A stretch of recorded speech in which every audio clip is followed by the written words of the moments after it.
1 2 3। আসসালামু আলাইকুম। জামালপুর জেলা ও দায়রা জজে সবাইকে স্বাগত। প্রিয় বন্ধুরা, আজকে ঢাকা থেকে আমার একটা প্রিয় ভাই মোস্তাক ভাই, এই যে ভাই, তার একটি মামলা, তার পৈতৃক সূত্রে পাওয়া এক খণ্ড জমি প্রতিবেশী এক ভূমিদস্যু কোনো মতো একটি রেকর্ড করে সেটা বেদখল করে নিয়েছে। তার বিরুদ্ধে অনেক পরে মাননীয় জেলা জজ আদালতে আমরা একটা অন্য প্রকার আপিল করেছি। আজকে সমস্ত কাগজপত্র দিয়ে আমরা এটা অ্যাডমিশন শুনানি করলাম। সেই অ্যাডমিশন মাননীয় জেলা জজ এটা দেখে ইতিমধ্যে অ্যাডমিশনটি মঞ্জুর করেছে এবং পরবর্তীতে এলসিআর, এসআর এবং এটা শুনানির জন্য রেখেছি। আজকে প্রিয় বন্ধু, আপনি বলে রাখি, আমাকে সম্মানিত সিনিয়র আইনজীবীরা, আমি যদিও আপিল বিভাগের আইনজীবী, আমাকে ট্রায়াল লয়ার হিসাবে পদে দিয়েছেন, সেরকম করে তারা ট্রায়াল লয়ার বলেন। সুতরাং সেই তাগিদে সারা বাংলাদেশে ট্রায়ালের প্রয়োজনে আমরা ছুটে বেড়াই।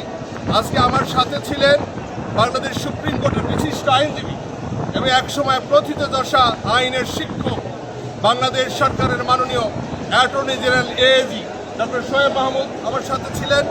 একই সাথে আমার সাথে ছিলেন আমাদের নিশান, অ্যাডভোকেট নিশান, আমাদের ইয়াং দুইজন লয়ার ফ্রেন্ড জামালপুর কোর্টের, এবং এর সাথে আমাদের সহযোগী ছিলেন আমাদের যে জুনিয়র শিক্ষানবিশ আইনজীবী আব্দুল মান্নান, এবং আমাদের রনি, ফারুক, স্বপন সহ আমাদের ছোট দু ভাই যারা আমাদের এই কোর্টের শিক্ষানবিশ আইনজীবী, তারা শিক্ষানবিশ আইনজীবী। এর বাইরে আরেকটি পরিচয়, যেহেতু ডক্টর শোয়েব খুব নাম করা একজন আইনের শিক্ষক, সবাই তার ছাত্র। প্রিয় বন্ধুরা, আমি আজকের এই মামলার বিষয় নিয়ে কথা বলি। আমার একটি আত্মীয়, তার এক খণ্ড জমি তার পিতা দলিল বলে কিনেছিলেন, তারা বছরের পর বছর সেটা দখল করেছিলেন কোনো এক দুর্বৃত্ত ভূমিদস্যু, যেটা তার নামে জেনতেন একটা রেকর্ড করে দখল করে নিয়েছেন। সুতরাং মাননীয় জেলা জজকে আমরা এটা বোঝাতে সক্ষম হয়েছি। আমরা আশা করি এই মামলাটি আপিল পূর্ণাঙ্গ শুনানি হবে, আমরা এখানে বিজয় লাভ করব। বন্ধুরা, আজকে জামালপুরে এসে আমি খুবই অভিভূত, যেহেতু সারা বাংলাদেশের সব জেলাতে যাই।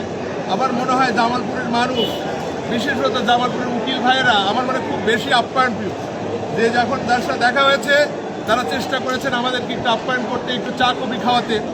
আরেকটি বিষয় বলে রাখি যে আমি বিভিন্ন জেলায় গিয়ে দেখেছি কোনো জেলা খুব বেশি ভিড়, কোথাও একেবারে লোকজন নাই। জামালপুর সারা বাংলাদেশের একটা প্রতিচ্ছবি, এই কারণে একটি মধ্যবিত্ত, শান্ত, স্নিগ্ধ জনপদের একটা প্রতিচ্ছবি, যেখানে অনেক বেশি ভিড় নাই, আবার একেবারে মানে হালকা শূন্য সেরকমও নাই। এই যে দেখছেন চিফ জুডিশিয়াল ম্যাজিস্ট্রেট আদালত, এই যে আমরা চিফ জুডিশিয়াল ম্যাজিস্ট্রেট নান্দনিক একটি ভবন, ভবনের প্রত্যেকটি ফ্লোরে কোর্ট আছে, গণভবন আছে, কার্যক্রম স্বাভাবিক।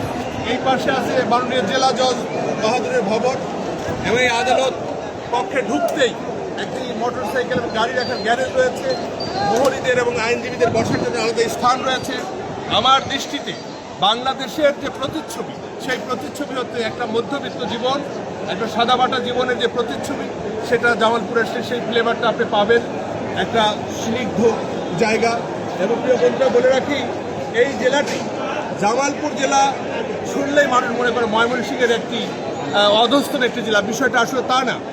সেই ব্রিটিশ বাংলায় যখন 1884 সালে ময়মনসিংহ বিভাগের প্রথম সাব ডিভিশন ছিল এই জামালপুর, এবং সাব ডিভিশন জামালপুর কেন ভৌগোলিকভাবে একটি স্বতন্ত্র বৈশিষ্ট্যের সমুজ্জ্বল, সবসময় একটি আলাদা বৈশিষ্ট্য খণ্ডিত একটি জেলা, কারণ একই সাথে দুইটা বৃহৎ নদী একটি জেলাকে বেষ্টন করে আছে। জেলার একেবারে উত্তর প্রান্তে যেই পুরাতন ব্রহ্মপুত্র, যেটার নাম অনুসারে এখানে একটা ব্রহ্মপুত্র বিশ্ববিদ্যালয় হয়েছে, আপনারা দেখেছেন। একই সাথে যে বৃহৎ যমুনা নদী এই জেলার ঠিক পশ্চিম প্রান্ত দিয়ে অনেকগুলো থানাকে বেষ্টন করেছে।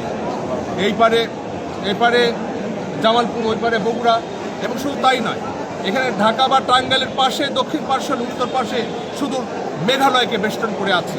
সুতরাং এই যে জামালপুর জেলা, আপনারা জেনে থাকবেন, যদিও একটা ময়মনসিংহের একটা সাব ডিভিশন ছিল, মহকুমা ছিল, কিন্তু 1935 সালে, প্রায় 100 বছর আগে, এখানে মুন্সিফ আদালত, ম্যাজিস্ট্রেট আদালত, স্বতন্ত্র বিচার কাঠামো, স্বতন্ত্র প্রশাসনের কাঠামো সবসময় ছিল। এবং আপনারা জেনে রাখবেন, জামালপুর মাঝারি মানের একটি জেলা হলেও এই জেলার লোক সংস্কৃতি, কৃষিভিত্তিক জীবনযাপন, মৎস্যভিত্তিক জীবন অনন্য, অসাধারণ। আপনারা যারা দূর দূরান্তে আছেন, জামালপুর ঘুরতে আসেন, ব্রহ্মপুত্রের পাড়ে অথবা যমুনার পাড়ে আমারও সুযোগ হলে আমার এই লয়ার বন্ধু যারা এখানে আছেন ইয়াংম্যান, আমার দু একজন নামও বলা কষ্ট, কি নাম ভাই? আলিম ভাই আর রাসেল, তো সকলকে সাথে নিয়ে আমার খুব ইচ্ছে আছে যমুনা নদীতে আমরা একটু শর্ট রুট দেবো এবং আরও অন্য কোনো মামলায়, পার্টিকুলারলি এই মামলাটি যখন পূর্ণাঙ্গ আপিল শুনানি হবে তখন আপনাদের সাথে নিঃসন্দেহে দেখা হবে।